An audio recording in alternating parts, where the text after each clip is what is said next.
What happens when you purify your body, your mind, your spirit? Something miraculous. The body begins to heal itself. Welcome to the Medicine Girl podcast, where each week we explore new ways to heal your body from the root, igniting your inner healer. You are the medicine. And now, here's your host, Robin Stebbins. Medicine Girl podcast. Today I have the absolute pleasure of having my good friend Julia Lee on board.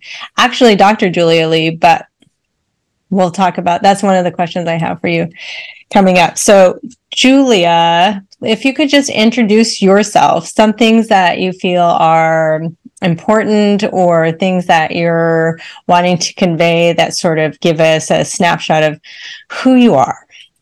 Okay, thank you so much, Robin. It's a pleasure to be here, and thank you for having me. So I'll just give a little introduction about myself. So I was born and raised here in the Bay Area. So Rob and I, we both live in the Bay Area. And I first, I grew up studying science and worked in, academic science research, also in the pharmaceutical industry.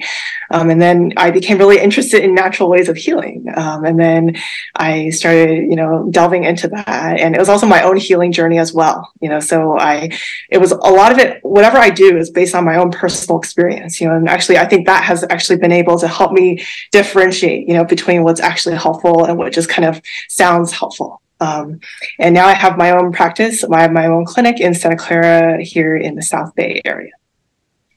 What is your clinic? So my clinic is called South Bay Internal Healing, and I do herbal medicine, acupuncture, cupping, and also do consultations for using natural ways for healing. And that's what you're a doctor of Chinese medicine? Yeah, so my degree is Doctor of Acupuncture in Chinese Medicine, but these days you have to know a lot of Western medicine, because a lot of people take different drugs. You just need to be able to have that theory in mind, as well as the Eastern traditional medicine ways.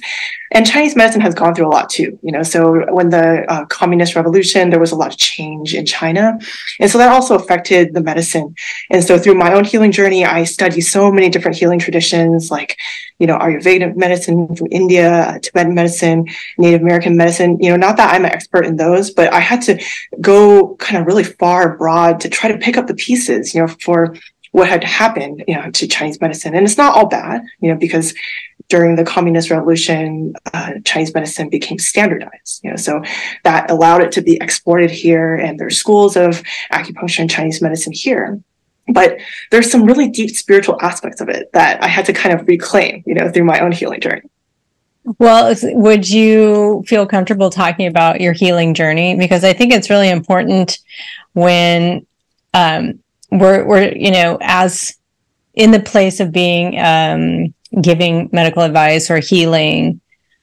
A lot of times people are like, well, how did you come to this place? Why do you speak with such authority on what you're doing? Oh, yeah, totally.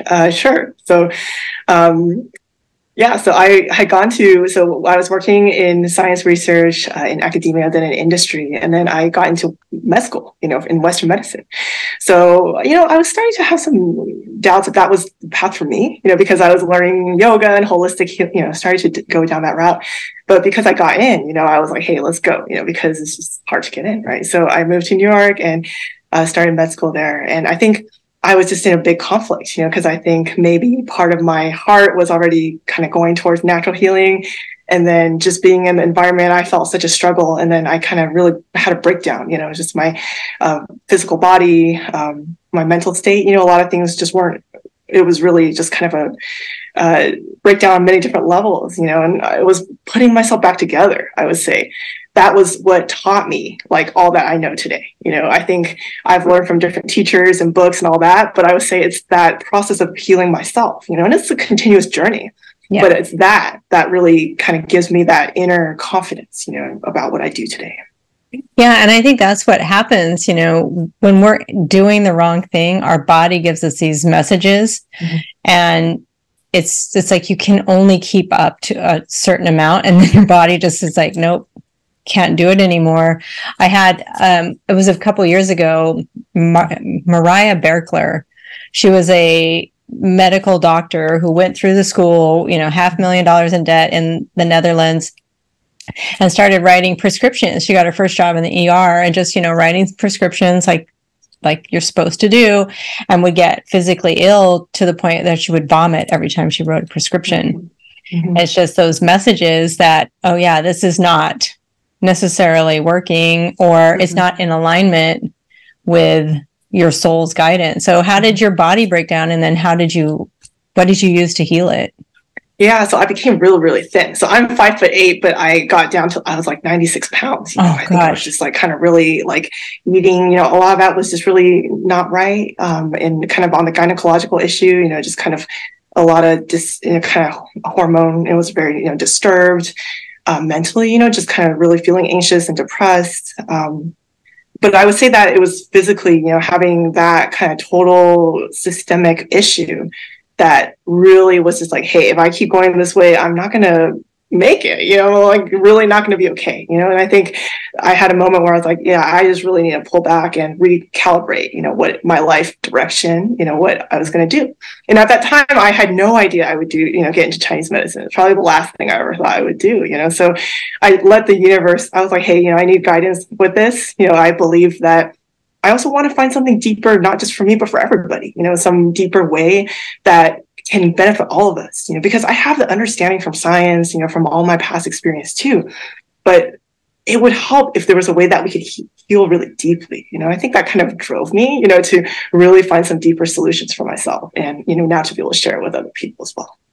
Yeah. And that's, I think that's why we have so much in common, because that's exactly what I went through, like really similar. Because I had what they called interstitial cystitis growing up, but it was just, I call them bladder attacks. It just was constant chronic pain and going to the doctors and just getting worse. They did a surgery on my urethra. It was horrible pain. All of these different procedures blew my bladder up with water while I was awake. And it just kept getting worse and worse and worse. But something in me was like, I really want to help people. So when I got my degree, I thought, well, I'll go into psychiatry and help mental health patients. That's where they were the most needed. And thinking, like these psychotropic drugs, and really getting into the science of it. Like, wow, this is, how smart am I? I can figure out the chemistry and the serotonin and the dopamine and why these drugs are working. Yeah. And then I went, and I just sort of am open-hearted. So I really loved working with these psychiatric patients in these locked psychiatric hospitals. And I was appalled at the way these medications were affecting people. People that took Thorazine couldn't walk. It was just this Thorazine shuffle, and tardive dyskinesia where you couldn't even move your arm. You're getting contractures. So you're just turning into this zombie. And again, it was like, I really want to help. I want modalities that can truly help. So that, now 35 years later, I'm still really trying to uncover what truly heals the body.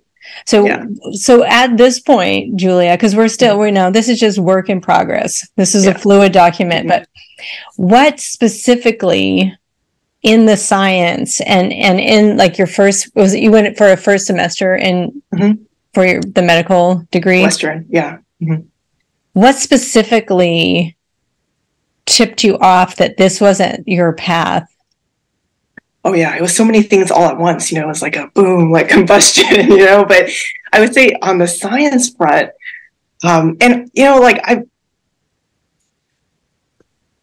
it's interesting because, like you were saying, when you were learning nursing and being in, like kind of learning in literature drugs, it's like in the beginning, we always think that's the answer. We need to create something and that's going to like save the world. Right. And so I remember, when I was a chemistry student, a biochemistry, person, in college, that's what like I wanted to do that. I wanted to go and like create the thing that would like save, all these diseases, all these horrible things.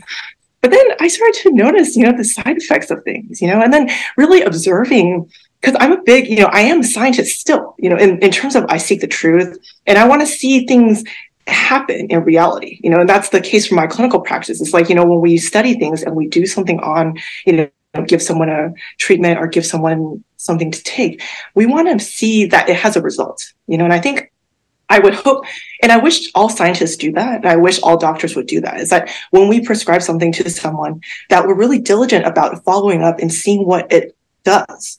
Because I think that's what I noticed, and I teach in the Chinese medicine field now, and I've observed a lot, even in holistic medicine. The thing I wish everyone would do is that when we do something, just see how it works. What kind of effect does it have? And that actually will lead you so far. Some people get stuck on the healing journey because they want to trust someone so much, whether it's their holistic healer or their mainstream healer, whoever, right? And then they just keep doing that same thing because they don't want to see through whether or not this is really helping them. So I think this is something that it was just through my own observation and just seeing does this really lead to the result that I would want, or I would hope the patient wants to. Yeah, that is it exactly. Our own observation, what do your eyes see? And I think what I noticed, especially with medical doctors and working when I had to give report to psychiatrists, these are the most arrogant people on the planet, because not only they are a medical doctor, and then they additionally go into psychiatry, so you can't tell them anything about anything. They know everything, but yet progressively, their patients, everyone got worse. Yet my patients that I worked with were starting to get better. And I wasn't doing anything miraculous. I was just treating them like people. I was the only one, I was the only staff member, not to pat myself on the back, but everyone was treating them like psychiatric patients. I was just treating them like people and giving them the same love and respect I would give anyone else. And that was it. Yeah. And lo and behold, and still giving them the same consequences, no, you have schizophrenia, let me give you some money for that. No, natural consequences like anybody else. And they would start to wake up to that. Because it's we are the healer. I think that's one thing that across the spectrum, I think sometimes it gets lost, because it's the tools are the tools, whatever, a drug or herb or needle or whatever it is, right? But it's actually your intention, the doctor or the nurse or the healer's intention. That's what needs, the kindness, the empathy, that is the medicine. The compassion for the patient, right? And I feel like what happens in a lot of training is that it gets really not in, and that was my thing. It was when I was in the medical program, I was I want to be able to treat people with compassion, just, I don't want that to be taken away, because I think that's really fundamental to healing and medicine. It's so fundamental. And I think that just put a light bulb in my head, because what we're talking about is the frequency that we're bringing in to a client or a patient or whoever it is, that intention. And it's, so then you have to make sure you're really clean. You're not coming in with the need to be the healer and to fix everyone, because I think I had that back in my 20s. Sure. But it's still, people still got better, even though I'm muddling my way through it. My intention was pure. That's the main thing. That's totally the main thing, is the pure intention. And I just think it's so hard, holding on to that with all your might is so important, because there's so many forces that will try to, drag you into different things because of the way the world is, and just, I've watched some of your podcasts, where there's a discussion on monetization, and, we have to find creative ways to not and it's not money being the issue, it's greed, being greedy. And that's really just easily something that can start to happen when people are stressed about money, and that happens in our society, right? So, well, and it's a perfect setup. So Rockefeller medicine, I've talked about on here. I might have to delete that word, but in the 1920s, it took out all of the natural healing modalities and called it quackery. But it also changed over so that the whole medical model and all of the curriculum for the medical students then became pharmaceutical funded.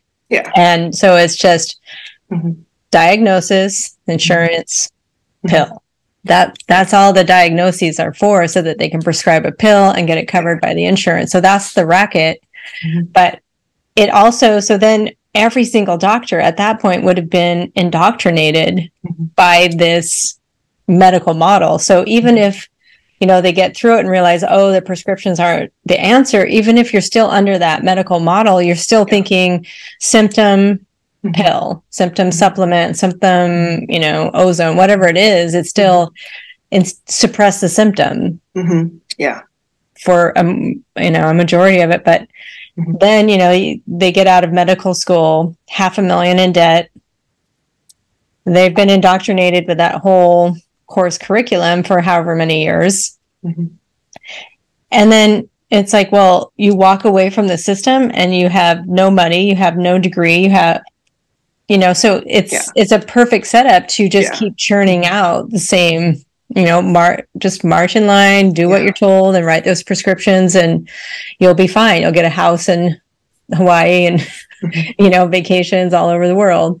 Yeah, I would say that's a really hard thing, you know, to like, because I've been through that, the whole pre-med thing, all that, you know, because it's a huge amount of energy and a lot of money, and you invest years of your life into it, you know, and it's not a waste to me, you know, because I had to change and all of that. But it was a really difficult transition, you know, because of just so much that it's like this big investment of all your time and energy and all of this, you know. So to be able to, I guess it's a blessing, you know, that I got to see a different side of it and to be able to make a change, you know, and kind of like in my early years of my life.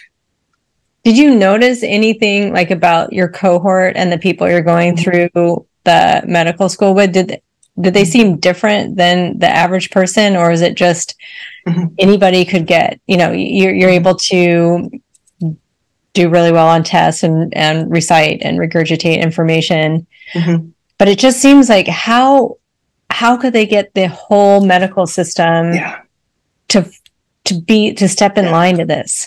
Yeah, I mean, my classmates, it was all the smartest people, you know, just in our society. It's like the cream of the crop in some ways, you know, just the smartest people, you know, athletic, in good shape, you know, just, you know, it's such an honor, you know, to be getting into there, right? And so it's so hard to kind of sometimes be willing to see differently. But my hope is that we can just be more open-minded, not because of, you know, criticizing each other and creating more division and polarization, but for the sake of the patient, you know, because I think what I've been having some difficulties is that sometimes, you know, there's a patient and they have some issue, you know, and because they're also taking the pharmaceutical drugs, we need to work with the doctor, we need to have some discussions with them. But a lot of these doctors, they don't want to talk to me, you know, they don't want to talk to me directly. And so the patient's actually the one who's getting lost in all this. It's almost like divorced parents, right? They just don't want to communicate about the child, right? And so then the child is like trying to be the project manager for everything, but they don't really know all the terminology. It's very confusing. So I would just say my hope is, you know, if we can put aside our differences, just to at least talk on behalf of the patient, you know, that would be great start, you know? Yeah. Well, in my 35 years, you know, and I always will say to every patient, here's my phone number, have the doctor call me if they want to consult. And not once have I ever been contacted by the physician or the nurse or but not a nurse practitioner or nothing. But I guess it's nothing I have to say would be in their wheelhouse, because what I'm asking for is to take them off the statin drugs. This person, and I've had patients recently too, who have been addicted to opioids, gone in for surgery, and have said, do not give me opioids. I don't want them post-recovery. And then have been prescribed 30 pills of OxyContin or Vicodin or whatever else. It's just so now automatic. Yeah, I think it's actually, that's the thing, is that people have become this automatic thinking, you know, and it's like kind of rigid, you know, like there's a standard of care that's kind of rigid, you know, but the patients actually, they're having some sort of issue that's not even, we don't even have to talk about Chinese medicine. It's something happening within the scope of what they need to discuss with their physician, right? And I think what I hope and wish is that people can actually kind of break out of that kind of rigidity, right? Of just like, this is just the standard of what we do, but hey, the person's actually having issues, you know, like we need to think more fluidly, you know? That I love that, because that's when I had the Telegram channel. I had to shut it down because there's too many trolls, but it was all these different practitioners, massage therapists, and, you know, former doctors and current doctors and nurses. I would say, you know, hey, I have a patient experiencing this symptom, and everyone would chime in. And it was like, it was such a relief off my shoulders. It was like, wow. Yeah. So you can just kind of sort through all that, you know, present it, you know, some of the best things to the patient, and just sort of like synergistically work with them. Yeah. To see like what we're after is for you to feel better. Yeah, exactly. We want them to, and honestly, like, I think you've discussed this too, is that a lot of the healing truths are very simple. It's just the action to do it, you know, and the accountability, the care to see things through. That's a big part of it. It's like having patience, kind of having that marathon, you know, going through that marathon with that person so they can change, right? And sometimes our mind, we want like really complicated sounding things, right? Because, oh, this really strange supplement from, you know, some rainforest or strange place, right? And it's just like really hard to sometimes come back to the most basic fundamental things. You know what? I came to the conclusion the other day, because I have a friend, we'll call him Landon. He doesn't want his name mentioned on these channels yet because he's in hiding, but Landon was a fan of the medical medium and was following his protocols to heal his gut and all these other things. But he was struggling for 3.5 years following this. But he was like, no, it's working. But it's like, yeah, but Landon, you still have the same problems. He's like, yeah, no, but it's a little bit better. And he's like, but it worked really well initially. And then it dawned on me that it's not that the protocol was working. It's what he had stopped doing when he started that protocol. So usually when we start protocols, we're like, okay, I'm going to cut out the alcohol. I'm going to stop eating fast food. You know, just going to eat clean. Then you feel better. But we attribute it. It's like, oh no, it was that miracle cure. It was that miracle mineral supplement or whatever else. Or that, you know, super rare mineral that you have to hike to the top of the Himalayas. It's $12,000 an ounce. That's what we're programmed to believe. It has to, you have to put something in the body, except the reality is the body heals itself. When we stop. And the body never lies. I wanted to also share that, you know, because I think people, you know, sometimes we don't learn to have confidence in our own healing mechanism, you know, and a lot of times we want to go to something outside of ourselves or someone smarter, the expert or that substance or whatever, right? It's like kind of hard to just come back and be like, wait, I have that power inside of me, you know, because it's usually just so like I'm with myself all the time. I don't feel it or something, you know? And I think as a healer or doctor, actually, it's about empowering the patient, you know? And I think you do such a good job of that, you know, to really remind people to like check in with their heart and to come back to your own inner voice, you know, because the more we all come back to that, that's going to help change a lot of things. That's what I hear all the time. And I even had a girlfriend come over this morning that I hadn't seen. We used to live in Bellingham together, and she was just all over the map. And she was like, oh, I've seen my psychiatrist and he told me to take this one. And then I had seen another therapist and they said, and it's like, wow, you know, I said, just stop and take a breath. What do you think? She's like, I think I need to go off the drugs. I said, I think that's a really great angle to take. Like, listen to that. That way, you know, I think first and foremost, don't let anyone tell you what to put in your body. On your body, in your body. You work in collaboration. And then you really have to say, does this resonate with me? Does your body, tell me more about that. The body never lies. Yeah, so that's the Chinese medical diagnosis, and a lot of the traditional medical doctors, and actually I would say including the original Western medicine. So I have this book here, The Expressiveness of the Body and the Divergence of Greek and Chinese Medicine, because it talks about how at one point medicine was very similar, you know, checking the tongue, the pulse, like all this stuff, like many doctors did that around the whole globe throughout human history, right? But it's just, there was kind of cultural and historical differences that eventually led to today's modern medicine, which comes from the Western lineage, right?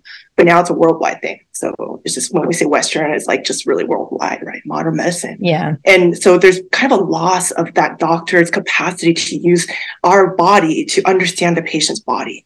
But in the medicine I practice, I have to kind of really work on myself, my own healing, because my clarity is really important. Like, the Chinese medical diagnosis is looking at the patient, being able to see, because the body's radiating everything, and it's just about becoming a better receptor to whatever the patient is radiating. And then, listening to the patient's voice, like both what they're saying, but also the quality of their sound. And also just, discussion. So communication, right? That's also important. The smell, because we have the individual smell, also palpation. So checking the pulse. You've seen me look at people's tongues, and I need to look at that as part of understanding the internal state of the body. And the body is always connected with nature. So even if our mind is like somewhere far away, like kind of dissociated, our body's always in the present. It's always part of nature. So when I show this, like, your body never lies, it's because our body is just like totally in the truth. It's just like, that's why reading body is so important, and becoming better and better, because even like the ear is like the little microsystem of the body. So like the head is like the earlobe area, and then there's like the spine, really? And the internal organs. So some people specialize in ear acupuncture. So they just, do a lot of acupuncture focused on the ear. A lot of detox programs use it, because it's pretty convenient to do many patients that way. And like the scalp, that's a microsystem too. So people can focus on that. The abdomen, foot reflexology, hand reflexology. So every part of the body is like a little microcosm of the whole body. And so people can specialize in whatever, that kind of suits their own nature, So within Chinese medicine or, Asian medicine, people can still gravitate towards the parts that they like and feel comfortable with, So there's so much diversity in medicine because of that. And in some ways it's a healing art, right? And so when it becomes all standardized and lots of protocols, then it kind of loses the dynamic nature, of what healing can be. I completely agree with that. And what it does is, when you're looking at directly, you're looking at the eye, or you're taking pictures of the iris, looking at the tongue, the ear, you can see it with your own eyes. Yeah. And there's that direct feedback loop. Whereas opposed to you go and get, this mysterious, you're going in and getting your blood drawn in a lab, and then they print out the sheet for you. That's got all these lab values, and it's like, oh no, low or high. Well, I think it's pharmaceutical funded lab values to be able to say, look, the medications are working. Meanwhile, you're bedridden and getting worse and worse, and somebody's changing your diapers 3 times a week, but your labs are good. Yeah. Instead of like I think we're so programmed away from what we can directly see and feel. Yeah, so a lot of times people don't trust it, So for me, when I trust what I see, the tongue, the pulse, like all this stuff is like totally direct, right? And then the lab stuff has actually been really helpful in my practice, because people need to see some sort of external validation, and sometimes seeing that, the increase in red blood cells, or, decrease in certain values, or like the ultrasound shows that the egg follicle size in the ovary has like gotten bigger, or the uterine lining is thicker, this is good for validation, because I think right now we're still learning to come back to some of this that we're talking about. Yes. Yeah. Yeah. No, I can completely understand that. What do you think? Well, there's 2 things. What do you think about wearing earrings then, if there's such the sensitive ears? I was thinking about that the other day, because it's so promoted in our society, and anything they promote now, I'm skeptical of. So I would say that regular piercing, that I think you have right there on your earlobe, that's pretty standard, so there's a lot of cultures around the world, they pierce that area. It has to do with, it kind of relates with the head region. So I would say that one is pretty time tested, so the things I do is like, I think the real test is a test of time, something can last a really long time, and people have been doing that without a lot of issues, like that seems to be okay. But there's a lot of kind of newer piercings that go into the the tragus, or into areas that really relate with internal organs, so for those, like, cartilage things, like I personally, I had a few piercings, different things, and I took them all out. Oh, you did? Where were your piercings? I had one on the cartilage, I had earlobe ones, and I had one on the nose. So the nose one, in Indian culture, they have that nose piercing that supposedly it might help women, with some female issues. I had that at some point, but then I took it out, just kind of feel like I'd rather just have minimal things in my body. That's how I had a nose ring too, and it just felt off. And also my body, no matter what nose ring I got, was getting infected. Mm-hmm. Yeah, and it was just starting to and it was starting to feel hot, and it was just no. So again, you listen to your body, it gives you the feedback loop. And so let's talk about labs then, because there has to be some good labs that you can monitor. I like to look at like liver function tests and certain other ones. What kind of labs do you look at? Because that's the question I get asked the most from everybody. Well, I would say that I personally don't order them. So it's just, that's something that I let the mainstream medicine, whenever they do that, I'm very willing to look at them, so very basic is like complete blood count, so looking at kind of a basic blood draw, that can be, useful. And like you said, liver enzymes, that's an important one, and, there's tests that, you can look at kidney function, so basically for me, if there's anything off, I think it's really important to kind of start following up on that. Because by the time something is showing up off on a kind of a very materialistic approach to the body, then, it's something that's really there. But what I've been noticing is that sometimes doctors, when you're just a little bit off, they're like, oh, it's okay. It's like not that bad, but it's becoming kind of a reactive approach, right? It's like only when something's really bad, let's do something about it. That's not so good for people. Well, and I had just worked with somebody else who had like a bright red flushed face, very inflamed. But they were so focused on all his lab values were almost normal. And I said, yeah, but your triglycerides are kind of high and your liver function looks like you're at the precipice of a catastrophe. Yeah. But it's like, that's what gets the laser focus on. The spotlight is on these labs instead of like your face is flushed. Yeah, it's like the obvious thing, right? Yeah, like your actual body, the actual signals your body is giving you. The fact that you're all of the symptoms that your body's having, but no, let's look at the piece of paper. Yeah, that's a hard thing, because there's a lot that I actually can see and feel already. Right. And it's actually, I think this comes back to why we have the system we have today, because there was one point in my life, I was like, why are things this way? And now I'm like, it takes two to have this tango, right? It's just, we the people, we have to stand up, we need to do right by ourselves. We need to take responsibility for ourselves and do what we already innately know is healthy, like the most basic things, right? Coming back to that, and then not try to expect that some system's going to come and save us. That's 100% what I have seen, Julia, is that, again, we want the savior, whether it's the resurrection or the, what's it called when, the rapture. The rapture is when, all the Christians will be raised up, or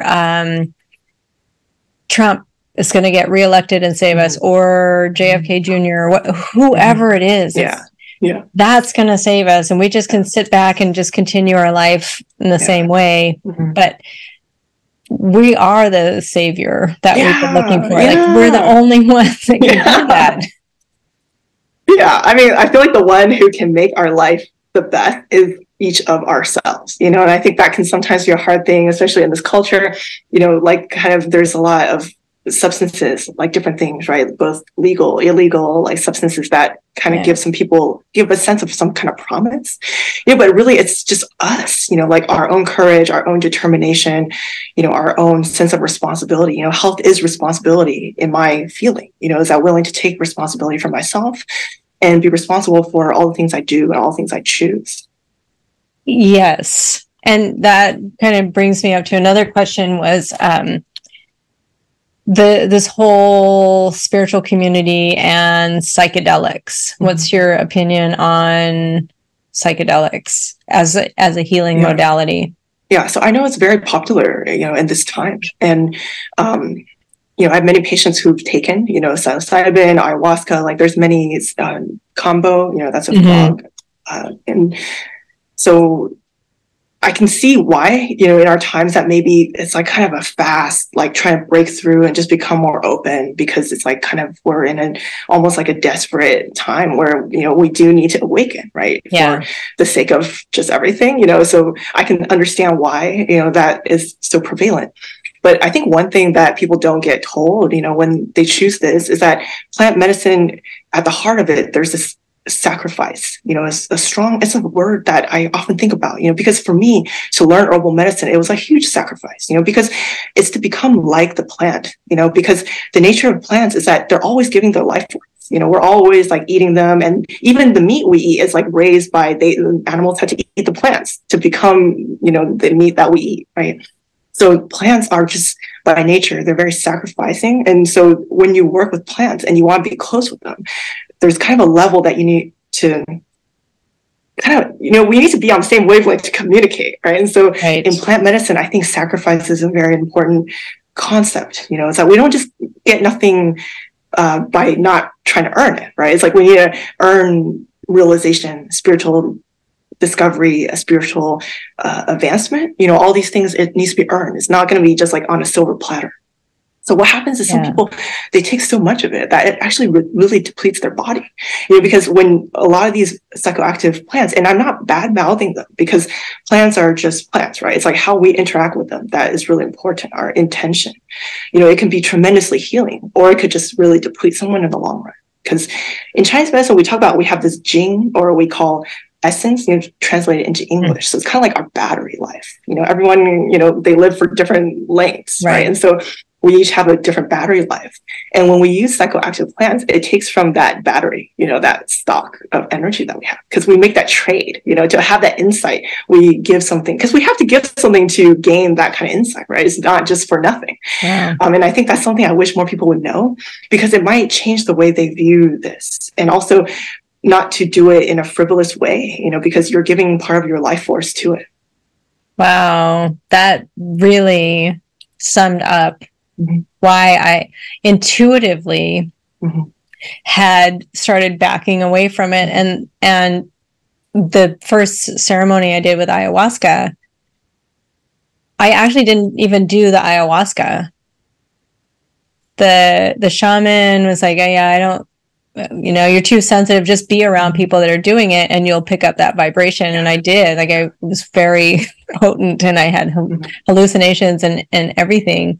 But I looked around at all the people. So you do the ceremony at night, you stay up, most of the night, and then you'd have integration the next day. And so all the people would go around and talk about what they got from the medicine. And what I noticed was that most people this had been, 10th, 11th, 12th, 100th ceremony.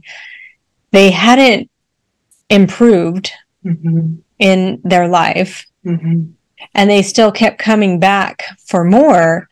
And so it struck me as very odd, but I wanted my magic bullet because I was in so much suffering and so much pain. I thought, no, I'll be the one that fixes myself with this external, because it was so profound, just the experience. And so I did different ayahuasca ceremonies and I did an iboga ceremony, and each one was so enlightening. I thought, this is the answer.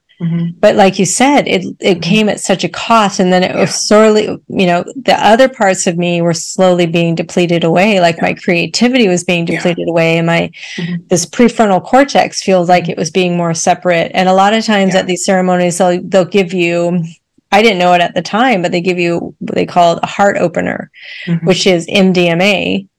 Which is basically, I call it hippie methamphetamines. It's just a repurposed,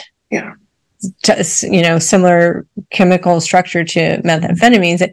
It's great, maybe if certain specific situations, but now all this stuff is so trendy and everyone's, doing it. I didn't even think about that. There was an energetic cost to it. Oh, yeah. I don't know why that's not shared, because I think if shamans are with the plants, it's part of plant medicine, working with herbs and plants, it is just, there's a reciprocation. Yeah. So that's the only thing, because I've seen people get very, very depleted and like kind of separated from this earthly experience, kind of ungrounded. And I think I would say that's kind of a danger, because it's even to the point where some people, they were just, not aware of how they were walking and a car backed into them, things like that. Yeah, I've noticed that also, and the people that get looped in, and I had a man named Benjamin Bernstein on the show. I think it was last year, who had done 100 ayahuasca ceremonies. No, it was this year. Had done 100 ayahuasca ceremonies and just did them every weekend, and was having memory problems and having all of these issues, but yet the solution when we're in that loop is like, we'll just do more plant medicine ceremonies because we're so programmed to like, no, that's the answer, and it's plants, or they can't be bad if it's from nature. Yeah, I mean, there's some herbs that are really, it's just like, because I work with different herbs, right? Like many different ones. And you need to really know why you're using it, and then like before when I write the prescription, I put my pen down a moment. And I think, would I want to take this if I were that person? That's how seriously I view my practice, and I feel like if all doctors kind of, or think about it, before you do this to someone, like, is this something you would do to your mom, your dad, your son, things like that. And then also there's some are great in the right situation, but some are toxic, absolutely not right, in the wrong. If you do it wrong, you could really hurt someone. And these are just like rather basic, but over the long run, it could really harm someone if you're not thinking correctly. So yeah, it's something with understanding trade-offs and consequences. I think that'll be helpful. And also spiritual practice, it's like chop wood, carry water. That's like basic stuff, that's the long run thing. And I think I'm a little bit sad sometimes because people don't want to do that. They want the sexy thing or like kind of the very mystical thing, but it's the kind of that diligence over, like long period of time. And then really keeping with the fundamentals of spiritual practice, which sometimes it doesn't sound that different from things people teach in Sunday school, just basic human stuff, right? And then if you do that long term, that makes a profound difference. And even going to the plant medicine, like, someone took ayahuasca or mushrooms or things like that, like carry a positive high level intention with you, and then like after you've done it, really debrief what was that experience about and how can I apply it? It's really about applying it into our own life, so that it transforms our life. And so I hope, that's something people can think about, because you don't want that to become something hurting you in the long run. Yeah. Yeah. And that's kind of the conclusion that I came to after, it was a couple years ago, I stopped doing any kind of plants, but it was more that I needed the medicine. I needed the plants to show me that I didn't need the plants. Yeah. Yeah. It's just that really sweet space that you can finally get in. And it was like, well, I didn't need them, but yet I did need them to know I didn't need them. Yeah. And now though, what I realized now that I have this 2020 insight of what I was, seeking and what I was looking for was I would get all these downloads. And it just seemed so mystical and important and amazing. Like, oh, this is the way I can learn about myself. When in reality, it was just a tool to show me to come within to see about those lessons. And now I feel so connected. I'm off, after working with you, I think that was the pinnacle where I could just, I was stopped drinking my glass of wine and I stopped drinking my cup of coffee every morning. And I never thought I was going to do that. I didn't know how I was ever going to stop coffee or my red wine. But it gives you enough space to be able to see the damage or the harm or what it was holding you back from. It's like, you're a hot air balloon with tethers on. You need to fly, you need to float, but you can't with all that weight. Yeah. And the weight is what's keeping you numb from actually seeing yourself. And I think we can do the same thing with plant medicine.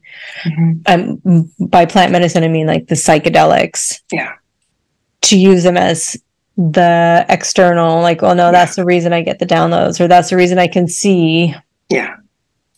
Yeah. So one thing I wanted to mention, a good point regarding the caffeine and the wine, is that a lot of people are modulating their nervous system using these substances. So the caffeine is like kind of stimulating, and then later at night maybe it's like winding down using like wine, right, to sedate. And so when we're kind of doing that to our nervous system a lot, it's really hard for it to just recalibrate and be in its normal kind of pure state. And sometimes people are like, what, you want me to like quit these kind of things, or like, how's that even possible, right? But people just kind of wind. So for caffeine, right, it's like going from coffee maybe to like a tea, and just kind of taking little steps like that, people start to find their own power, in just their own state of being kind of just like their nervous system can sustain itself. And then you actually end up having more energy and being able to relax better without having the substances modulating it. Yeah, I found that very clearly when it took a little bit of time to be completely off of all of it, but just to see myself wake up, and there wasn't any irritation, or I'm not angry in traffic anymore. I never blew up or got angry at my son, but I wanted to. It was always underneath the surface. Yeah. And that's gone. Okay. Yeah. All of those things have just dissipated. And then my ideas and my business has just skyrocketed because it's I think it's just connected, more heart-centered. Yeah. Rather than just that. I mean, I always call people the hungry ghost, in corporate, and it's never enough, but we can become hungry ghosts in our own little spiritual bubbles too. Yeah, very easily. Yeah. It's like another cup of coffee, and then another ayahuasca ceremony, and whatever it is. Yeah. It's just why. Yeah. Yeah, because I think it's actually related with a difficulty being in the present, So I want to just share, for people who are watching this, there's this book called The Presence Process by Michael Brown. And you did it kind of organically yourself, in terms of kind of changing, getting different, changing from the substances and things like that. But this book is a good way. It talks about a journey into present moment awareness, and he is someone he's done plant medicine. He's done tons of like different modalities. And he came back to like, what is self-healing? And how can I write a book? It's like $20, and people can take themselves through a 10-week journey, using the breath, using, week by week, he gives different levels of information.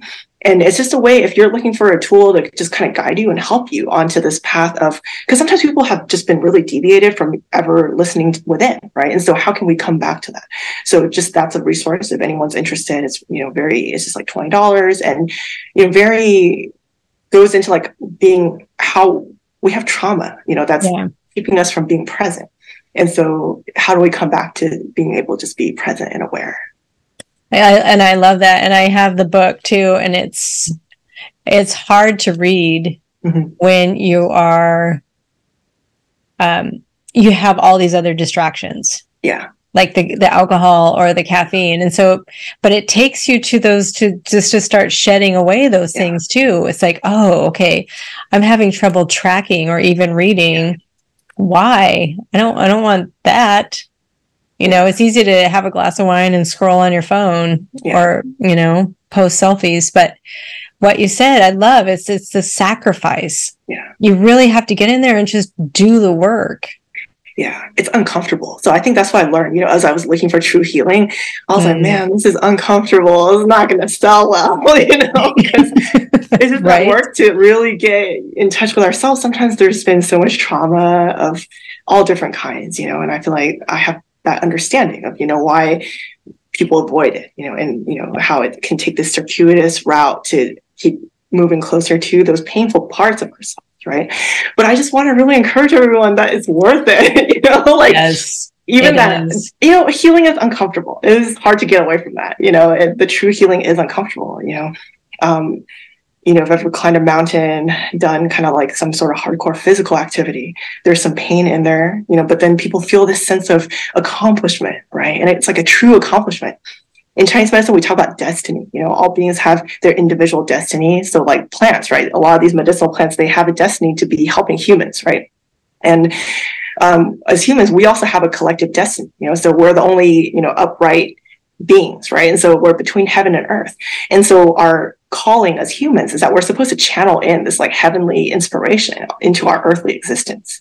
And when we're doing that, we'll create a beautiful world, right? But when we forget about that, we're just like, what is, what heaven, what earth, we're just like, just thinking about me, myself, then we create a horrible state of things. right? So I think that's just my wish, and it was that everyone comes back to listening to that inspiration. It's no matter how much we think we're toxic and not clean or whatever, all this stuff, it's like that inspiration is always there. It'll just lead you to that next one step. Don't think about 50,000 steps ahead, right? Because I wouldn't be here if I knew all the stuff I would have to go through, I wouldn't be here. But if we just take that one next step, the next step after that, that is the way to go, But if we never get on these steps, then we're just in this cycle of like not making the changes. Yeah, I always think about when I'm making those changes is the avocado tree, because it takes 5 years for it to fruit. And so, when's the best time to plant an avocado tree? 5 years ago? Second best is today. Yeah. And I always think about that. It's like, yeah, I should have done it, but not to beat myself up. It's like, I have today, and I'm thinking about it now. And so I have to do things in the moment now. Yeah. And it creates that momentum. And this momentum though is pure. Like I hiked up to the top of Mount Baker. Wow. And, I did it all in one. And that feeling of seeing the sunrise over the top was magical. If I'd paid a helicopter, brought me down, it's like, it's not the same. You crave like, oh, okay, you got a selfie there, but you didn't get that feeling of the sacrifice. Like that's kind of why we're here, to learn and struggle and feel that high and the low, not just the eternal bliss. And I think that's what true heaven is. It's not just love and light and bliss, because then it ceases to be love, light, and bliss. You have to have the contrast. So we get this beautiful opportunity to have contrast here. And I love what you said, that whole principle in Chinese medicine, of just channeling heaven through here. You can have heaven on earth. That's the point. Or you can have hell. No change of seat is required. Yeah. And if we're all beaming that light, which I think, more and more of us are, that's all we have to do. We don't have to go and proselytize and, shove our opinions down everyone's throat or tell everyone like, no, you got to do it this way. You got to see this. Just to shine in your light. Yeah. I think that's the true, so I'll share about Native American traditional healer, because I'm all about all the traditions coming together, right? So this is a book, Native Healer, by Bobby Lake Tom. And he was an Indian, Native American healer up near Mount Shasta. And, he would say, let people come to you, don't be trying to go out there and get people and all this kind of stuff. Because it's it's about us doing our own work, in the right timing. The people will come when we're ready, because, I've had to process lots of different emotions, anger, grief, fear, all kinds of things, right? Because build up through the course of my life, right? And it's only when I have more clarity that, opportunities come, and, it's the right moment for me to be helping people. So I think for all of us who like to be helpful or of service, is part of it's we can take a step back and relax a little bit and just kind of think to ourselves, what do I need to do for myself? Because when we're in a healthy state and when we're able to work through our own trauma, and that is going to help people just naturally come, we don't have to worry too much. I agree with you completely. And if the people aren't coming, just keep working on yourself. Yeah. Because it's just biofeedback. It's nothing personal. It's not like you're a bad person. It's just, you still have a few more steps to take. Yeah. The universe is always protecting us. That's what I learned in the course of having my own practice, is that sometimes I, wanted things to move faster, or I wanted to develop faster in a different way. But I realized every time in hindsight, I was I'm glad that didn't happen, or there was a reason why. Yes, I'm so glad. I mean, when you look back at your life, you can see there is a divine guidance to all of it. And the things that you just love, really wanted more than anything. Like in kindergarten, I wanted to marry Justin Wright on horseback. I would have sold my soul to marry Justin Wright on horseback when I was in kindergarten. And, it's I love that memory, because it reminds me okay, what are the things today that I just would absolutely love to have? That's not in the beautiful yin yang, the love and darkness, all of it encompassing yet. It's not in time. It's not in time. There's a few more steps to go. Okay, so I have taken up a full hour. I was going to be more respectful every time, but no, it was good. It was great to talk to you. 3 things that people can do today to start this process of healing or, leveling up, lighting up, whatever it is. What are 3 simple things people could do? Okay, so one of them is that right now a lot of people were flipped. So our energy is very high up in the head and shoulders, tight neck and shoulders, and then lower down, our abdomen's kind of deflated. It's like kind of weak, so the more we can actually do breathing, just simple breathing, so in the Presence Process book, he talks about this continuous deep breathing, right? And the more, because trauma breaks up the breath, and we start to have this kind of suffocated, short breath. That's kind of, sometimes we hold our breath, we're not breathing well. And when people start to deep breathe again, sometimes like a lot of emotion will start to come up, but just basic breathing, lie down on a bed, put a book on your stomach and just see that book is rising, because you want the abdomen to move. And right now, the older people get, the less they're breathing deeply. And children, you see them breathing fully, deeply, they're not cramping themselves. So one thing is just work on breathing. That's so basic, and we all have to breathe, right? So that's something we can all do. And I guess the next one, just spend some time in nature, because a lot of times we're connecting through Zoom, through all this technology, and the pace of it is not normal. Driving on a freeway is not normal, right? So over time, people can kind of lose the pace of nature, which is actually our body's comfortable pace. So if you don't have time to go take a big hike or something, just go outside and connect with something in nature. I was giving a talk recently and someone was like, what does that mean to connect? So basically it means like, if you look at it or you touch it, it's kind of in your consciousness, right? So just spend time, you can put your hand on it or you can look at it, whether it's like a tree or, go to the beach or, the ocean is powerful. The ocean is powerful. The sky is powerful. The mountains are powerful. The forests are powerful. And in the past, when people had pure, like no distraction, it's like people could communicate with, they're always speaking to us and they're helping with us, our healing. So I'm just a human healer because it's like a conduit to all of that, because sometimes people have lost that connection to be able to speak directly to the forces around us. So just do the most basic connection with nature, like a tree in your yard, or walk down the street and find something natural, right? And that's a good place to start. And the third one, gosh, there's so many different things, but I would say to access our own creativity. Sometimes if we give ourselves a little task, for example, like I gave myself $20 and how much fun can I have with $20? Just if we have a little limitation, sometimes it forces us to be more creative. And if we access our creative energy more, it helps us feel like life is more meaningful. And that helps tap into a lot of wisdom that we all have.